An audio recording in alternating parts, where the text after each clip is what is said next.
All right, you may not know this, but 250,000 bees are living on a rooftop farm in the Bronx. Yeah, well, today a well-known beekeeper here in the city is visiting the farm for the latest honey harvest. Photojournalist Darren McQuaid was there. This is key. Without this, you can't really do your job.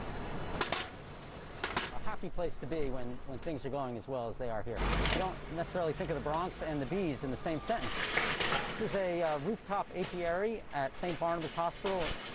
The more gentle you are, the more gentle they are. We use the smoke. It's just pine chips and a smoker, a bellows, to mask an alarm scent that the bees put out. Upward of 50,000 bees per hive. So you're looking at 200,000 bees. They're going to pollinate everyone's trees and vegetable gardens for 2 miles in every direction of the rooftop. We got a full box here, so that's 2. These bees might be doing extra well because there's not a lot of competition for the nectar and the pollen and the resources that they need to produce a beautiful, local, healthy, special honey that local residents can enjoy. All this is part of the fact that food insecurity is a major problem here in the Bronx. Beautiful bee. I mean, look how calm and gorgeous they are.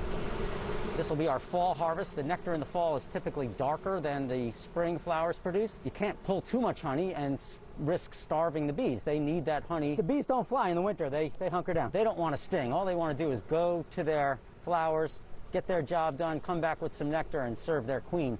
If they sting, they die. You keep them calm, they stay calm. Everything the bees do is good for us as humans and good for themselves. Pretty neat, right? Very neat. I didn't know all that.